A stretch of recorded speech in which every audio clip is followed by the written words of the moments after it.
Welcome to the Heart-Led Business Show, where compassion meets commerce and leaders lead with love. Join your host, Tom Jacobs, as he delves into the insightful conversations with visionary business leaders who defy the status quo, putting humanity first and profit second.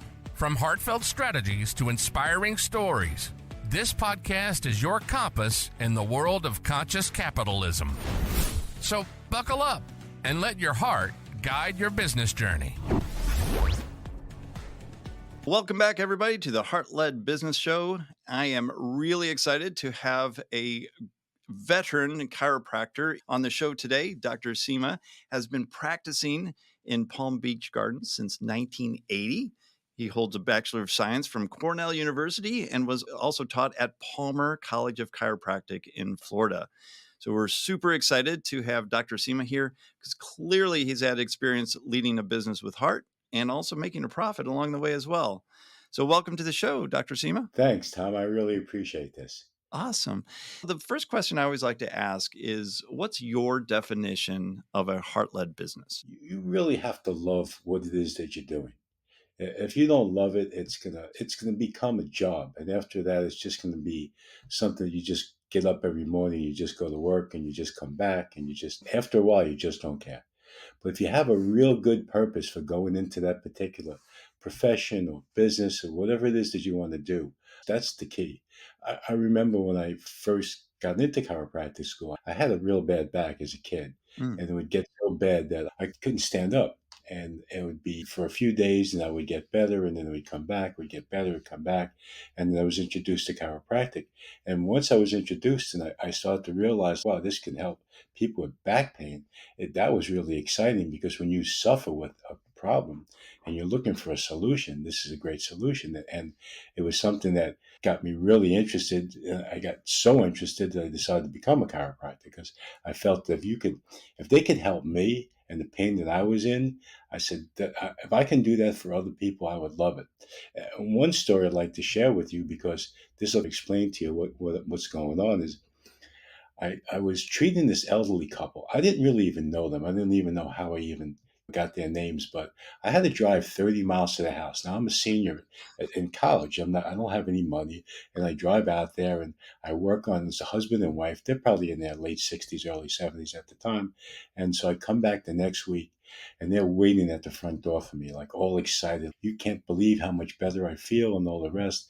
So I worked on them. I started driving home. And as I was driving home, I was like such a great feeling to help people. And I said, you know what? I said, one day I'm going to get paid for doing this. Didn't even enter my mind until I said, that's going to be the icing on the cake. I can help people, and they're going to pay me for this. This will be great. Because I would even do it for free, because to me, that was the reality of the situation. When I was in school, I was just a sponge. I just wanted to learn everything and anything. And so I decided to, as I was going through school, I wanted to be the best doctor I can possibly be. So maybe within the last year I was graduating from chiropractic school, there was a quote from Thomas Edison about the doctor of the future. It said, the doctor of the future will prescribe no medication, but will interest his patients in diet, care of the human frame, and the cause and prevention of disease. And I said, that's what I want to be. I said, but there's no book, there's no course. So I had to create the book and the course and everything else like that to create, and then try to be something it's in the future. It's not like I know I have a roadmap with as far as diet and all the rest of the stuff goes, but there's so much information about nutrition. There's so much information about health to sift through all that stuff. It took decades to really do that. As you're going through, you learn, you think you know a lot, and you're getting more experience. But every decade, you feel like, I didn't know nowhere near as much as I know now. And it just kept on going and going. And it's really when your purpose, your desire, your drive is like whatever business you're in, it's going to be successful. I don't care who you are, what you are. That's the way it's going to be. It's a driving force. It gets you up in the morning. It's like with you too, okay? Doing your podcast. Thank you for allowing me to come an hour earlier because I had patience. And so I know that these are things that drive you too. You're excited about this. You love what you're doing. Otherwise, you wouldn't do it. It's not a question of, I have to have a boss tell me what to do. No, you're the boss. You do it. And that's what's going to get your business really going. And I know one thing, when patients, with me, it's patients. When patients know that you really care, you can't, there's no price on that. They love it. They'll come in, they'll refer their friends, and that's the way you'll build a business. You'll build a business on relationships with your patients, in my particular case. And a lot of them become friends as time goes on, friends, family, because they've just been working with them, some for decades. So it's a nice experience to talk to people, work with people, and give them something that they can't get in most other places. It's hard to appreciate your health when you don't have it. And when you can offer that back to a patient and they really respond with that's just the icing on the cake. That just makes everything enjoyable. Yeah. And so I that's the way with my patients I'm that way, especially with your staff. Mm, I know a lot of people don't treat staff well. My staff and we love each other. It's the best way. A lot of times when patients leave Google reviews, they don't talk about me. They talk about my staff. They go, "Oh, his staff is fantastic." But what about me? But that's what they really, and that's what I really like too. So our staff we have, I think, somewhere around 30 people right now wow. between doctors and just general staff for insurance and with therapists and all the rest. But everybody cares about everybody. Everybody gets along. There's a few quabbles here and there, but it's a team. It's a team effort, and everybody works as a team. Nobody slacks off. And the minute somebody slacks, I don't have to say anything. Somebody will say something to them. Yeah. So that's the way it'll be. And everybody just says, listen, we have to we want to work with the best, be the best. And that's the way we want to be and help everybody we can. And the more I keep that going, and now I have my son and my daughter in here, my daughter-in-law, she's in charge of she's an esthetician. Oh, So really? we do a lot of beauty stuff and the wrinkles and the facial stuff. So we do the beauty as well as the health. And we're integrative. We have medical doctors, we have an osteopath, we have a doctor of physical therapy. So it's like an integrative situation because I think that's the best way to go with the healthcare of this country in the future. That's the way it's going to be going, Yeah. and that's the way we're looking at it. We're looking at look, we need traditional medicine for certain instances. We need functional medicine for others. But it's something where if you can give the patient the choice, the option to you choose whatever you want to do. You can always go for surgery. You can always do drugs. You can always do the functional. It's what you want to do. And what it is that you want to do, we'll be happy to do it for you. Yeah. And we always have a team. So if I'm going to send you to Dr. Erin, the medical doctor, she's going to prescribe maybe a medication or whatever, but at least I know what she's doing Yeah. and she knows what I'm doing. So it's like a nice communication that you don't have. You have a gap usually when you're speaking to physicians that aren't even in your office. It's tough to even speak to them. Yeah. So, Nice. Yeah. so So one thing I want to go back on just a little bit. Obviously, you went to Cornell University. Was the idea to go into chiropractic at that time, or was it because of the oh, bad back? Or it was basically I was a pre-vet major. oh, That, pre-vet. that, yeah, that was another thing that I'll tell you a little quick story about that one. Because it's when people think that you can't do certain things, Mm, it's really what you think that really makes it happen.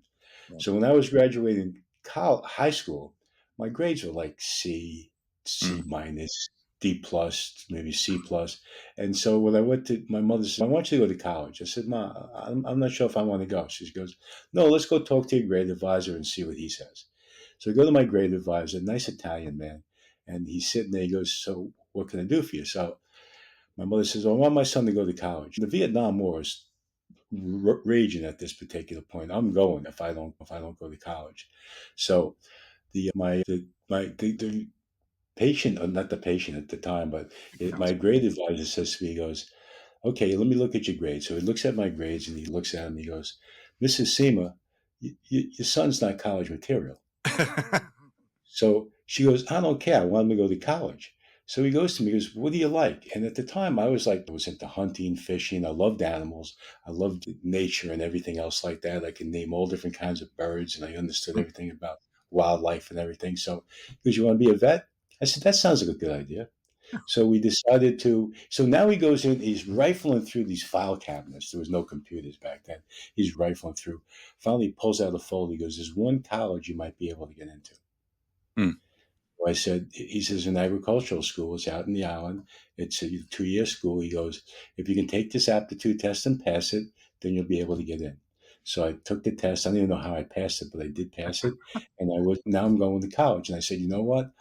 Said, Tom, I said, I'm not going to just stay there and just be a typical student. I'm going to be the best I can be. That's when I started to really change. So I went from there in a 2-year school. I matriculated then to Cornell University, and I graduated in the top 25% of my class. And not bad for a guy that wasn't college material, but I Well, believed in myself. okay. And what was that shift then? Was it because your mom was adamant about it and then you started to bring that, or what was Yeah. the— No, once I got into the college, Mm, I was like, that's it. I made a complete change. I started to create study habits. I started to study a lot. I started to want to get really top grades, and I would just work harder and harder. Then when I matriculated to Cornell, now you're in the yeah, class. You know, when you were in your class and there was only one brain in the class? yeah, Well, Cornell, everybody was a brain. everybody, right. So it wasn't, that's your competition was. So I'd be studying for hours they call them prelims. Mm, And I studied 15, 20 hours for just one test to wind up getting like a B minus or a B plus, because that's how hard everything was up there. And yeah, they love to give you, I mean, we take tests. The average in the class of 300 people in physics, I think was 33. mm, You know how depressing that is to get a 33? I mean, they grade it up to a B minus, don't get me wow, wrong, yeah. but I thought I was smarter than that. So it was a real shift in just the way I thought. And that's going to happen in life. When Yeah, you are doing the right thing, it's going to shift, and you're going to just go, just right, as hard as you can go, as strong as you can go, and as fast as you can go. And you're just going to keep on going. yeah. That's a great story of Yeah. personal determination and aptitude as well. 'Cause obviously you always had it in you. It's just it wasn't being— Yeah, it wasn't. But when I go back and I look back at my life, whatever I was really interested in, I went 100%. Yeah, And so in school, my early years in school, I wasn't really, there was no direction for me to go. There wasn't really anything I really liked. I liked science. That was about the one class I did like throughout all my school years. But other than that, I just didn't really like school. So I didn't, it wasn't that I wasn't a bad student. I wasn't cut up and create any kind of problems in class, but it was something where it was like, I just didn't really want to do much. I don't know, just laid back and just let things go as they should go until I got into college and I totally changed. yeah, that's great. So, going shifting forward now to you've started a business, you started your chiropractic business, and it's how was the trajectory of it? Was it always rainbows and butterflies, or were there some ups and downs along the way? No, there's always ups and downs. And that's what keeps you going. If you really love what you're doing and you have really a good team with you, you'll have the ups and downs. But the downs are like, okay, you can't appreciate the ups if you don't have the downs. That's the way I look at it. So it's always good. And my wife is still in the practice with us. She runs the finances on my side. And I got to deal with her all the time. It's, oh, there's no money. There's this, there's that. I said, relax. There's always changing. In our business, it's you like when the insurance money comes in, it could be large amounts, and then sometimes it may not be. So it does fluctuate. So for certain months, she'll get a little bit nervous, and don't worry about it. Everything is fine. It's going to always do that. That's business. That's the way our business runs. It's been doing this for 44, 45 years now. So there's nothing new. I see everything. I know when months are going to be fairly slow, and I know what you have to do to get those months to boost them up. And that's what you need to do. But you always need to keep an eye on the business. I do more with the patients. My thing is like care for the patients. Yeah. I don't like to do the business stuff. In fact, I'm really out of the business stuff in my office right now. Hmm. My son does it all. He wanted to do it. I was like, okay, you Good. can do it. Yeah. And you know what? He now realizes how tough it is. And he'll say things and he goes, yeah, Dad, I know you were right with this. And I should have listened. But he's really great as far as that goes. So he's running now he's even helping his friends Oh, and wow. he's helping all the doctors in the office. And God bless him because he's taken our practice to another level. He's integrated the practice with the doctors and the estheticians and all the rest. Oh, That was his doing. And we also do IVs in the office right now okay. for vitamin and mineral, EDTA, and chelating agents. And so we do a lot of different things for health and wellness. So and he's introduced all these other extraneous things into the practice, which I never did before. So, how do you lead the team then to have that caring attitude and be like you almost in terms of patient first and you really instill in them like your own values. Like, what's the secret sauce? Usually, we don't try to change anybody. We find the person that we're looking for that has Mm, that caring. Especially like we work with a lot of therapists, yeah. and they do a lot more work on the patients than even I do. And so they're with the patient. Let's say a patient comes in for a half-hour visit, they're with the patient for 25 minutes. Wow. I'm with the patient for 5 minutes. When they leave any treatment room, I will always ask the patient, how do you feel? How's everything going? How did the therapist do? And they'll tell me, oh, it was great. It was fantastic. I loved it. And so that now I know my patients are getting good care. But when we hire the therapist, those are things that we do before we even go anywhere. We have them work on us, and we tell them like this is the kind of office this is, and they see the whole staff gelling. And the good thing about this time is when you get the whole majority of the staff like together, when the new one comes in, they don't let them get away with anything. And then the new one just comes right into the fold and realizes, okay, this is great. This is where I want to be. And we very rarely ever fire anybody. It's they want to leave because they have let's say they have a better opportunity somewhere else, or they're leaving the state or whatever it is. And they're not leaving because they're leaving because it wasn't a bad place for them to be. It's now they have a better opportunity somewhere else. And that's what we want them to understand that when they come in. If you feel you need to be somewhere else, then go somewhere else. Yeah. And we'll be very happy for you.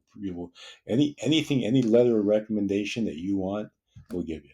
Nice. So we start with a good rapport and we end with a good rapport. That's great. So what is it part of the interview process where you're selecting, like what part of are they interviewing with everybody on the team so that they understand, or not everybody on Oh the no, team, but yeah, no. What they'll do is, let's say if we're going to hire somebody for the front desk, we have the office manager.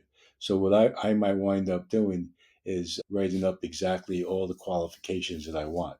And the mm, qualifications more, not so much than do you have a degree, is this office represents people who really care about our patients and really patient focused. And if you want opportunity, we say this is what we're looking for. And then let's see yeah, if you fill the bill. And that's what we do. So we give them the opportunity and we tell them it's a great place to work and they know what they're going to get paid, what the bonuses structure is going to be. And then when the office manager meets with them, then she'll have them maybe meet with my son or me, depending on who's involved more with that particular person. And then they'll also meet the remainder of, let's say they're going to be on the front desk. They'll also meet all the front desk girls and they'll know exactly what the front desk will be doing. They'll be trained for 2 or 3 weeks properly and then they'll let loose on the front desk. Same thing with wow, the therapist. nice, I'll get the therapist. I'll train them. The therapist, I train pretty much all of them because I nice, want them to do the same work that I do, and I want everybody to be really doing the same consistent work. So this because we've been doing this for 50 years, what works, what doesn't work. So I can yeah, tell them like, look, do this 20% right here, and you'll get 80% of your results. So do these things first. The patient will start to feel better. If they don't, we can always do other things, but just do these basic things first and you're going to get 90% of people well just by doing that. And so they learn that they love it. And then I work on them, they work on me, and I get treated every week. I just get worked on because I can't tell my patients to do this if I don't do it, right, and that's exactly, what keeps me like on pain free and all the rest. And then they see how much we care, and we know when they're hurting, I work on them. yeah, It's like they know that we care about them. If we have within my office, I have a health club, more for our mm, patients and stuff. So during lunchtime, we have like half the staff is coming to train. So they're all nice, working out, they're all eating, they're all like working together. So they not only like work together in as far as staff goes, but then when they're working out with each other. And it's just a lot mm, of fun to have more coming in here. They make a lot of yeah, noise. It's difficult with me and some of my patients. I have to tell them keep it down to a dull roar right, because I love to see that they're helping each other. They're working with nutrition. They get treated. They love it, and then they refer too. And yeah, because of them, we get a lot of referrals. And with the Yeah. therapists too, a lot of the massage therapists, we tell them, you say, listen, if you want to work with some of these patients, if they want you to work with them at their house, then that's yours. Mm. They'll pay you directly. So it's a nice way for them to have their own little business on the side, and then also make a certain amount of money every week. So it's constant, and then they got the extra money on the side from the therapy or the massage, the things that they do outside the office, and they get a lot of the patients doing that because the patients get worked on, they feel great. They want to just continue on getting massage work. Some of them rather say, I'd rather just have it at my house for an hour. Yeah. And that's fine. That's okay. It really is a testament to putting people first, whether it's the patient or the staff. Yeah. And kind of what I've gotten from what you've said is when you put the people first, the profits will follow. Because clearly that's worked well for you being in Yeah. business for 40 plus years. Well, I can tell you, I had insurance girls for years. They would tell me, Dr. Cima, you're giving too much stuff away. You're giving too much stuff away. You should be billing this. You should be charging that. And I'd say, relax. Don't worry about it. We're doing good. We're making money. Everybody's happy. Yeah, I can nickel and dime people to death, but that's not me. I don't want to do that. So it's your health. To me, Tom, the reality is if you give somebody back their health, and I'm not talking about like I got a crick in my neck. I'm talking about a person that had sciatica, they can't Mm. walk, they can't do anything. Doctors recommending surgery, and you get these people up and walking, exercising and stuff. What is that worth? Okay, insurance will pay this. No, if you said to the person, look, if I get rid of your pain, how much would you pay me? If you're a millionaire, I'd give you $100,000 to get me out of pain because I can't golf, I can't do crap anyway. There's no sense having money if I can't enjoy it. I can't enjoy my life. And that's what I see a lot. I see people, the pain of their health condition is ruining their life. And at that particular point, they got to do something. And that's what they want to do. And unfortunately, I'm trying to educate people to take care of themselves, get ahead of the curve, not behind the eight ball. So you can't wait until you're sick and diseased. You got to do something before that happens. But in our society today, they're not taught that. They're taught that, you're okay, you don't have to do anything. Do some exercise, eat right, whatever that means, because most people don't know, or Take this. exercise, right, whatever that means, nobody knows. And so they just go on doing that, and then they're having all kinds of problems and issues, and everything is getting worse. And then they get their cholesterol's going up, or their sugar's going up, or their blood pressure's going up, and they start being put on medication, and it's just a spiral, downward spiral from there. So they hit Yeah. 50, 60, they start taking medications, 60 to 70. That decade's pretty tough. 70 to 80, it's really tough because in 70, 80, now I'm seeing a lot of my friends dying. Okay, just Mm. Billy had a heart attack, or this one had cancer, and it's just I see this happen, and it's just, and even my friends that are alive, they're not like happy. They're worried about like their overall health and their life. So it's something that I'm not even trying anymore. I'm promoting health and wellness to that's the only way to live. You can't live any other way unless you don't, want to live for a long time. I know people out there, they die at 40, they're buried at 70, but most people don't want to live the way they can because of their health. It's when you start losing your health, you start losing your desire to live and your desire to do anything. Do you know what the most productive decade is in a person's life? Mm. Between 50 and 60. You know what the Good. most next productive years in a person's life are? 70 to 80. And the only Really? way you can do it at 70 to 80, you got to be healthy. Yeah. Yeah. Yeah. It's the second most productive decade of your life. If you're Yeah. healthy, if you're not, Yeah. you're going to be thinking about dying and going to Wow. doctors and you going to the hospital. It's funny that you say that because I'm thinking my mother in particular, she's now 84 and is going to school to get her doctorate in theology at 80 and Really. 84. Yes. Like, That's, well, but that's what this- creates That's what makes people want to live longer. They're yep, inspired by something. They have a purpose. It's like it's in them. It's inspiration. It's just it comes from within. Actually, it comes from God. But it's when you have that inspiration in you, it's like nothing stops you. nothing's Not going to your stop you. age. Nothing's going to stop you. And that's Yeah. what's going to keep your mom going. Oh, My daughter went to a dentist for one of my grandkids, and the dentist was like he was thinking in his 60s. His mother was working there. She was 90. So my daughter said to the son, she says, when are you gonna retire? He goes, depends on when my mother wants to retire. And she was like 90. I was like, and Wow. she was happy go lucky, and my daughter was like thrilled with her. She was like a sweetheart, and it wasn't like you would expect a 90-year-old person to be like. So Yeah. it was really great to see that, and I see that all the time. I see when people have a will to live, they live, and they just don't like they live life to the fullest, and that's what everybody should be doing. It Yeah. shouldn't be like, and everybody complains about it. And here's the other thing too: everybody complains about everything, whether it's politics. And at this particular point, it's like just love what you do the best you can possibly do to everybody out there, and that's your sphere of influence. And just don't. Everything else will happen. Everything will come together. Nothing's gonna. The whole world's not gonna come to an end, no matter who says it is and what's gonna happen. The ice age is coming. Whatever is happening, it doesn't matter.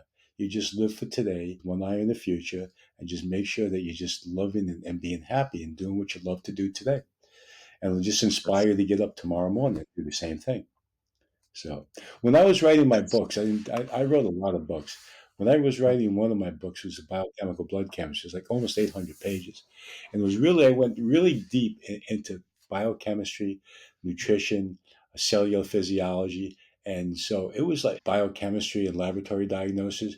So I'm writing this stuff. I'm going into real minutia detail. So I'd get up sometimes at 2 o'clock in the morning because I'd have a thought in my mind. And I'd say, I got to write this down because I'd forget it. So I'd go and I'd get on the computer and I'd be on there for an hour and a half, 2 hours till I finished it, then go back to sleep. And I mm, did that, I don't know how many nights, because I just felt like, I got to do this, I got to do it. So it gets you up at night, gets you up in the morning, it gets you going. And it's getting up in the morning, it might be a little bit sluggish, but within minutes, you're like, okay, I'm ready to go. That's the way you want it. clearly you're a living example of living life to the fullest and putting your health first and all that. And I certainly appreciate you coming on the show and sharing that wisdom with the audience. And a lot of the audience are other heart-led business owners, and a lot of times we can't see the future for, we don't see the forest for the trees because of what might the issues might be going on in the business right now. So thank you for those words of advice. How can people learn a little bit more about you or maybe get one of your books as well? They can go to, I have two websites. We have Cima Health, CIMA Health, com, and you can get the all the information about the practice right there. You can go to Cima Functional Medicine, CIMA Functional Medicine.com, and right on there you can get my books. You can get the PDF books for it's free. Okay, all you got to do is sign up and you'll get the PDF book itself. If you want to buy the book, you can get that on Amazon. I'm not even sure exactly what the fee is right now for it, but you can go to any one of those two sites and probably get the book from Cima Functional Oh, Medicine, definitely. And then Cima Health will tell you a lot more about what it is that we do. We're located in Palm Beach Gardens, Florida. In fact, the reason why I came to Florida was really because I said this would be a great move to improve my health. Because yeah. living up in the Northeast, and it's always cold in the wintertime. And back then, there was the gyms that you have today and all the rest. So you couldn't really exercise all the time. And the lifestyle wasn't as great. Come down to Florida with the ocean, the sun, and being at the beach all the time. It's just the healing factors of the ocean and the beach with the vitamin D from the sunlight. And it balances the adrenal glands, the pineal. It's like you go to the beach, you like lay down, you just want to go to sleep, and it just like washes away all the negativity and anger if you want it that way.